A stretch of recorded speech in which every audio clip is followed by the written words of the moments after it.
Cinema అయిపోయి తర్వాత రోజు జనాలు రాలేదు. ఆదివారం రోజు ఆయన్ని కలిశాను నేను ఆదివారం ఉదయం. కలిసినప్పుడు నేను ఆఫీస్‌లో ఉన్నాను. కూర్చొనున్నాను. యాజ్ యూజువల్‌గా నా డైరెక్టర్ సీట్‌లో నేను కూర్చొనున్నాను. వచ్చాడు. వచ్చి తలుపు తీసి అనుకోని ఆయన రూమ్‌లోకెళ్ళిపోయాడు. ఎంత డబ్బులు జనరల్‌గా అదేలే అంత డబ్బులు కూడా అనుకోని చిన్న ఎక్స్‌ప్రెషన్ ఇచ్చారు. అదేలేండి చాలా బాధ అనిపించింది సార్. కదా మరి. మళ్ళీ వెళ్ళినప్పుడు అలా త్రివిక్రమ్ డైలాగ్ లాగా 2 చేతులు జోబులో చేయి పెట్టుకొని అలాగా ముందుకు నడిచాడు.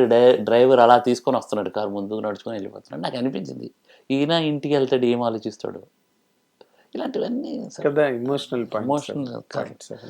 డబ్బులు కదా సార్. డబ్బు కదా సార్ ఈ సినిమా ఈ డబ్బులు ఏదైనా బడ్జెట్ కూడా ఎక్కువైందంట కదండి. ఆ బడ్జెట్ మనం అనుకున్నట్టే ఆ దగ్గరలోనే అయింది సార్. అనుకున్నట్టే మేము 7:30 అనుకున్నాము, జస్ట్ 8:30, 9 అయింది.